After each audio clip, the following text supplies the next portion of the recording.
ایک تو یہ ہے کہ وہ آپ بات آرام سے کر سکیں گے، ٹیچر آپ کو دیکھ سکیں گے، اور دوسری بات ہے کہ آپ کی بات کے دوران جو آپ کے بعض اوقات ایسا ہوتا ہے کہ انسان کے منہ سے سلائیوا نکل آتا ہے، استاد اس سے بچ جائے گا، منہ سے بدبو سے بچ جائے گا، اور بھی جو ہے وہ اس کے بڑے سارے بینیفٹس ہوتے ہیں۔ تو ایک تو جو ایک فاصلہ ہے وہ رکھنا چاہیے، جو کہ فیئر ایک ڈسٹنس ہے وہ رکھ کے بات کریں، اور اساتذہ کے ساتھ حد درجہ بے تکلفی اور ہنسی مذاق سے دور رہیں، کیونکہ وہ بڑے ہیں، اگر وہ کوئی ایسی بات کرتے بھی ہیں جو کہ مذاق والی ہے، جس کے اندر کوئی لطیف سی بات ہے، تو اس کا یہ مطلب نہیں ہے کہ ان سے بہت زیادہ فرینک ہوا جائے، اس بات کو انجوائے ضرور کر لیا جائے، لیکن یہ ہے کہ اساتذہ کو بے تکلفی بے حد درجہ جو ہے اس سے بچنا چاہیے۔ تو یہ تو ہمیں کام کرنے ہیں بچوں۔ اب ہم سمجھتے ہیں کہ یہ کام ہم کریں کیسے، جو کہ ایکسپیکٹڈ فرام یو والا ہمارا ٹاپک ہوتا ہے۔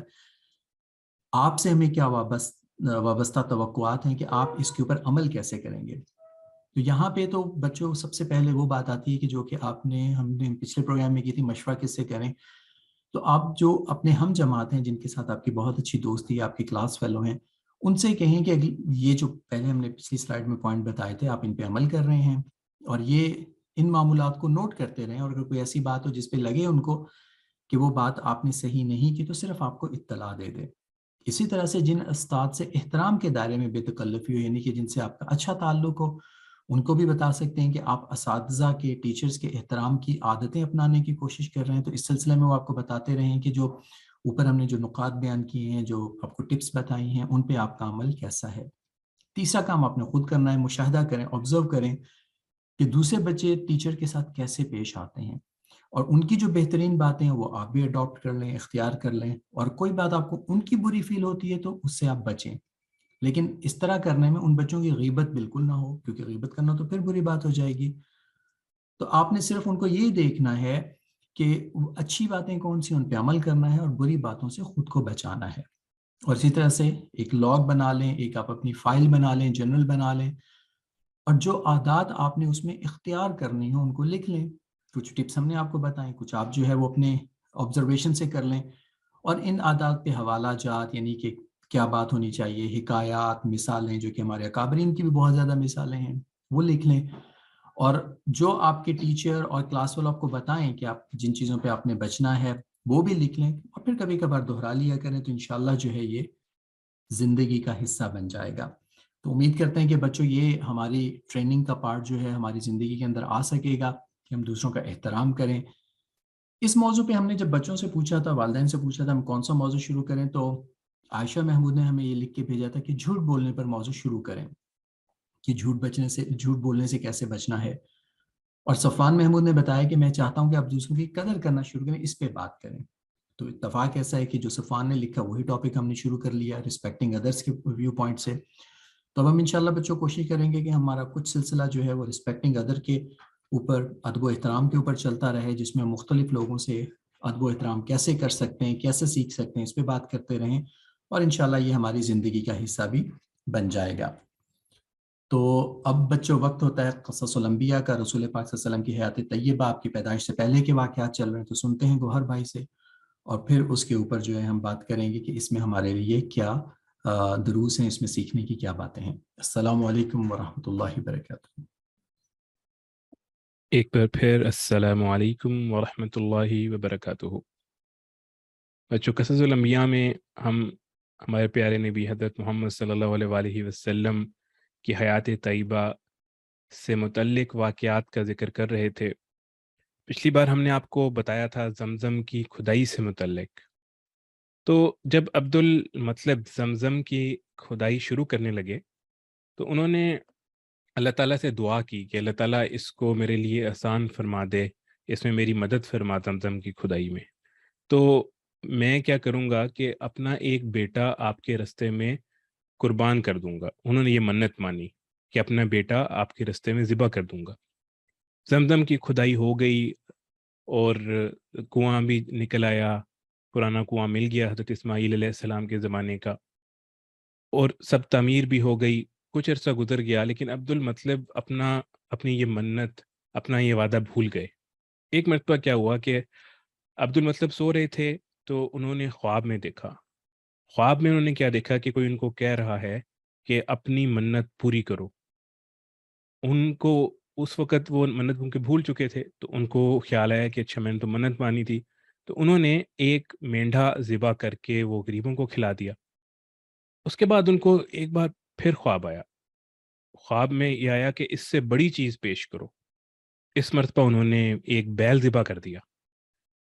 اس کے بعد لیکن پھر یہی خواب دوبارہ آیا اور پھر کہا گیا کہ اس سے بھی بڑی چیز پیش کرو. اب انہوں نے اونٹ ذبح کیا. جب اونٹ ذبح کیا اس کے بعد پھر خواب آیا کہ اس سے بھی بڑی چیز پیش کرو. تو انہوں نے پوچھا کہ اس سے بڑی چیز کیا ہے. تب ان کو کہا گیا کہ اپنے بیٹوں میں سے کسی کو ذبح کرو جیسا کہ تم نے منت مانی تھی. اب جا کر ان کو اپنی منت یاد آئی. انہوں نے پھر کیا کیا کہ اپنے سب بیٹوں کو جمع کیا، ان سے اپنی منت کا ذکر کیا اور بتایا کہ میں نے یہ منت مانی تھی. تو جب بیٹوں سے ذکر کیا، کیونکہ اب انہی بیٹوں میں سے کسی ایک کو ذبح کرنا تھا، تو سب کے سر جو ہیں وہ جھک گئے، کیونکہ اب خود کو کون ذبح کروانا چاہتا. لیکن کیا ہوا کہ ان کے جو سب سے چھوٹے بیٹے تھے اور سب سے پیارے بیٹے تھے، ان کو بھی سب سے پیارے لگتے تھے، حضرت عبداللہ. انہوں نے کہا کہ ابا جان آپ مجھے ذبح کر دیں. یہ سب سے چھوٹے تھے اور سب سے خوبصورت بھی تھے. انہوں نے پھر کیا کیا کہ عبد المطلب نے کہا کہ ایسا کرتے ہیں کہ قرآن دازی کر لیتے ہیں. انہوں نے قرآن دازی کی نام ڈالے کہ کس کا نام نکلتا ہے. تو تمام بیٹوں کے نام لکھ کر جب ڈالے تو عبداللہ کا نام نکلا. اب انہوں نے کہا کہ اب تو نام بھی آ گیا ہے. پھر انہوں نے کیا کیا، چھری لی اور عبداللہ کو بازو سے پکڑا اور انہیں ذبح کرنے کے لیے نیچے لٹا دیا. جو ہی عبد المطلب نے اپنے پیارے بیٹے عبداللہ کو نیچے لٹایا تو عباس جو تھے ان سے برداشت نہیں ہو سکا، یعنی جو ان کے بھائی تھے ان سے برداشت نہیں ہو سکا اور وہ فوراً آگے بڑھے اور بھائی کو کھینچ لیا. اس وقت وہ عباس بھی جو ہے وہ چھوٹے سے تھے، لیکن کھینچا تانی میں کیا ہوا، ادھر سے عبداللہ کو عبد المطلب کھینچ رہے تھے اور ادھر سے عباس کھینچ رہے تھے، تو ان کو کچھ خراشیں بھی آ گئیں اور ان کے اوپر کچھ نشان بھی پڑ گئے. اب یہ سلسلہ چل ہی رہا تھا کہ اسی دوران بنو مخزوم کے کچھ لوگ آئے. انہوں نے دیکھا کہ یہ کیا ہو رہا ہے، تو ان کو جب پتہ لگا تو انہوں نے کہا کہ آپ اس طرح بیٹے کو ذبح نہ کریں، اس کی تو ماں کی زندگی خراب ہو جائے گی. آپ ایسا کریں کہ اس کا کوئی فدیہ دے دیں. اب انہوں نے کہا کہ اس کا فدیہ کیا دیں. تو انہوں نے اس کا یہ ترکیب سوچی، یہ طریقہ نکالا کہ فدیہ اس طرح دیا جائے کہ ایک پرچی کے اوپر اونٹوں کی تعداد لکھیں اور ایک پرچی کے اوپر آپ عبداللہ کا نام لکھیں. تو پھر پرچی ڈالیں تو جون سی پرچی نکل آئے تو اس حساب سے اگر تو عبداللہ کی پرچی نکل آئی تو اس کا مطلب ہے کہ اونٹ کم ہیں، اونٹوں کی تعداد اور زیادہ کرتے جائیں. تو سب سے پہلے انہوں نے کیا کیا کہ پرچی ڈالی، پرچی پہ 10 اونٹ لکھے تو پرچی کی بجائے عبداللہ کا نام نکل آیا. اس کے بعد پھر 10 اونٹ اور بڑھا دیے، دوبارہ پرچی ڈالی، 20 اونٹ لکھے، پھر عبداللہ کا نام نکل آیا. اس طرح وہ اونٹ بڑھاتے گئے اور ہر بار عبداللہ کا نام، حضرت عبداللہ کا نام نکلتا رہا، یہاں تک کہ جب 100 اونٹ ہو گئے. جب ایک پرچی پہ انہوں نے 100 اونٹ لکھ کے ڈالا اور ایک پرچی پہ عبداللہ کا نام لکھ کے ڈالا تو حضرت عبداللہ کی بجائے اونٹوں کا نام نکلا، یعنی 100 اونٹوں کا. تو اس کے اوپر پھر عبد المطلب کو اس کے اوپر یقین ہو گیا، اطمینان ہو گیا کہ اب اللہ تعالیٰ نے عبداللہ کے بدلے 100 اونٹوں کی قربانی کو منظور کر لیا ہے. تو انہوں نے پھر کعبے کے پاس ہی 100 اونٹ قربان کیے اور کسی کو کھانے سے نہیں روکا. سب انسانوں، جانوروں اور پرندوں نے ان کو کھایا. اور عبد المطلب یہ پہلے شخص ہیں کہ جنہوں نے ایک انسان کی کا فدیہ، اس کی قیمت جو ہے وہ 100 اونٹ لگائی اور اس کا طریقہ شروع کیا. اس سے پہلے عرب کے اندر وہاں پر یہ رواج تھا کہ 10 اونٹ دیے جاتے تھے کسی انسان کا فدیہ. اس کے بعد حضرت عبداللہ جو تھے وہ قریش میں سب سے زیادہ حسین تھے. ان کا چہرہ بہت روشن ستارے کی طرح ہوتا تھا.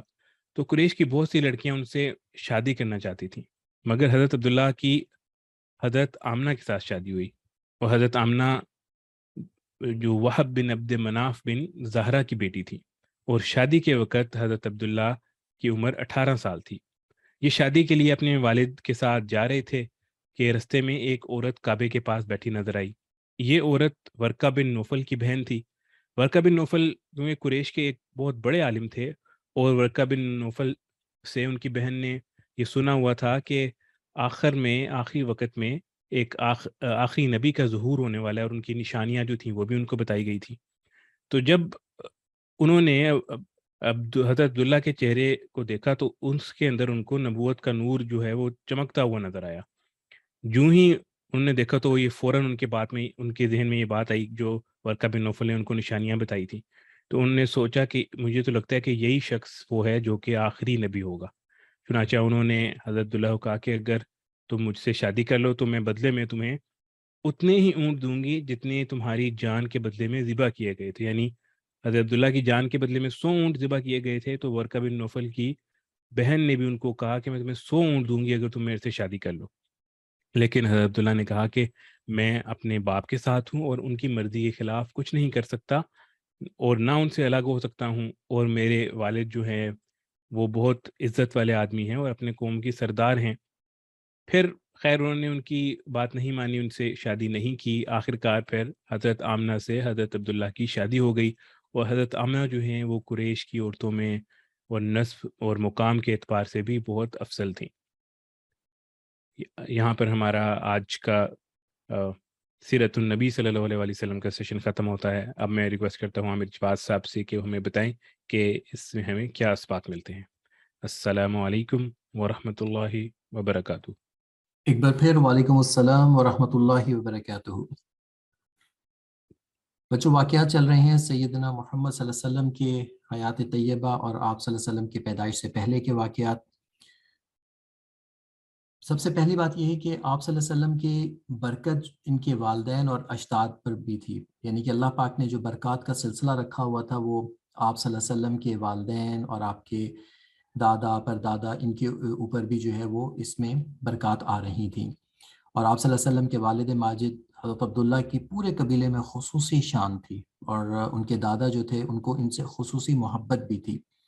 پچھلی اقساط میں ہم نے یہ بھی سنا تھا کہ یہ خاندان جو رسول پاک صلی اللہ علیہ وسلم کا ہے یہ اپنی بہت سارے فضائل میں دوسروں سے ممتاز تھا. ایک تو یہ کہ بہت لوگ سخی تھے، بہادر تھے. سخاوت کی ہم نے آپ کو بات بتائی تھی کہ چونکہ یہ بہت زیادہ لوگوں کو کھانا کھلاتے تھے تو اس لیے ان کو بنی ہاشم یعنی کہ روٹی توڑ کے کھلانے والے بھی ان کا لقب پڑ گیا تھا. اور یہ ہر طرح کے کاموں میں دوسروں کی نہ صرف مدد کرتے تھے بلکہ بہت زیادہ سمجھدار خاندان بھی تھا. ہم نے یہ واقعہ بھی سنا تھا کہ لڑائیوں تک جب بات پہنچتی تھی تو اس کو صلح، افہام و تفہیم سے یہ حل کروا لیتے تھے. تو اس کا مطلب ہے کہ ان کے اندر جو ہے وہ افہام و تفہیم بھی بہت زیادہ معاملات پائے جاتے تھے. تو اس سے بچوں بات ایک تو یہ پتہ چلی کہ رسول پاک صلی اللہ علیہ وسلم کی بعثت سے پہلے آپ کے خاندان پہ آپ ہی کی برکات کا بہت سایہ تھا، بہت زیادہ جو ہے وہ برکات اس خاندان کے اوپر تھیں. اور دوسری بات یہ بھی پتہ چلی کہ اس خاندان کے پاس کچھ ایسے اوصاف تھے جو کہ ان کو ممتاز کرتے ہیں. اور آج بھی اگر یہ اوصاف اپنا لیے جائیں، سخاوت کے، بہادری کے، اچھی بات کرنے کے، دوسروں کا احترام کرنے کا، لڑائی سے بچنے کا، افہام و تفہیم، صلح جوئی کے ساتھ معاملات طے کرنے کا، تو یقیناً جو ہے وہ اللہ تعالیٰ کی برکات ہمارے ساتھ بھی رہیں گی. اور یہ تو اسلام کی تعلیم بھی ہے جو کہ سیدنا محمد صلی اللہ علیہ وسلم لے کے بھی آئے تھے. پھر یہ ہے کہ آپ صلی اللہ علیہ وسلم کی پیدائش سے پہلے ان کے والدین کو دیکھ کر ہی جو اہل علم لوگ ہوا کرتے تھے ان کو پتہ چل جاتا تھا کہ نبی پاک صلی اللہ علیہ وسلم کی بعثت ہونے والی ہے. اور اس کا مطلب یہ ہے کہ آپ کی ذات مبارکہ کو جنہوں نے دیکھا آپ صلی اللہ علیہ وسلم کی نبوت میں شریک نہیں رہنا چاہیے تھا. یعنی کہ آپ صلی اللہ علیہ وسلم کی نبوت کا یقین ہونا چاہیے تھا، کیونکہ بہت ساری ایسی چیزیں تھیں جو کہ بتاتی تھیں کہ ان یوزول ہیں، اور یقینی طور پہ وہ ایسے لوگوں کے اندر پائی جاتی ہیں جن کو اللہ تعالیٰ خصوصی طور پہ سلیکٹ کر لیتے ہیں، منتخب کر لیتے ہیں. تو اس خاندان میں بھی اور پھر سیدنا محمد صلی اللہ علیہ وسلم کی ذات طیبہ کے اندر بھی ایسی چیزیں تھیں جن کو دیکھ کر کوئی شک نہیں رہ جاتا تھا کہ یہ نبوت جو ہے وہ ان کے پاس نہیں ہے. اور اس کے بعد جتنے لوگوں نے جھوٹی نبوت کے دعوے کیے بھی بعد میں، ان کی شخصیت، ان کے خاندان، ان کی باقی چیزیں، انداز و اطوار، وہ کسی طور پہ بھی اس لائق نہیں ہے کہ ان کو جو ہے وہ کوئی بھی ایک سینسیبل شخص جو بتا سکتا ہے کہ یہ بھی نبی ہو سکتے ہیں. تو ایک بہت اہم بات ہے جو کہ ختم نبوت صلی اللہ علیہ وسلم کے سلسلے میں بھی ہے کہ خود ہی اندازہ ہو جاتا ہے. اگر ہم تھوڑی سی تفصیل پڑھیں، کتابوں کے اندر جائیں، آپ صلی اللہ علیہ وسلم کے احوال پڑھیں، تو اندازہ ہو جاتا ہے کہ وہ کیا حق اور سچ ہے، اور اس کے اوپر جو ہے وہ اللہ تعالیٰ ہمیں مضبوط بھی رکھے، قائم دائم بھی رکھے، اور اس کی ڈیفنس کرنے والا بھی بنائی کہ رسول پاک صلی اللہ علیہ وسلم آخری نبی ہیں. باوجود اس کے بچوں یہ ہوا کہ مکہ کی اکثریت ایمان نہیں لائی. جب یہ ساری خصوصیات تھیں، مانتے بھی تھے وہ لوگ کہ رسول پاک صلی اللہ علیہ وسلم اور آپ کے خاندان کے لوگ جو ہیں وہ اللہ تعالیٰ کی خصوصی برکات اور رحمت ہے اس خاندان کے اوپر، تو اکثریت ایمان نہیں لائی۔ تو اسے معلوم ہوتا ہے کہ ایمان کا ہونا اپنا کمال نہیں ہے، بلکہ یہ اللہ کریم کا فضل ہے، اور جو صالح طبیعت کے لوگوں پہ ہو جایا کرتی ہے، یہ امپورٹنٹ بات ہے کہ اگر طبیعت صالح ہو، یعنی کہ نیک طبیعت ہو، یا ایسے لوگوں کے ساتھ اٹھنا بیٹھنا ہو جو کہ نیک لوگ ہوں، تو ان لوگوں پہ یہ احسان ہو ہی جاتا ہے۔ حضور پاک صلی اللہ علیہ وسلم کے جو صحابہ کرام پہلے ایمان لانے والے تھے، سیدنا ابوبکر صدیق رضی اللہ عنہ، سیدنا علی رضی اللہ عنہ، اگر ہم دیکھیں تو بچوں یہ نہ صرف صالحین تھے بلکہ ان کی صحبت بھی صالحین کی تھی۔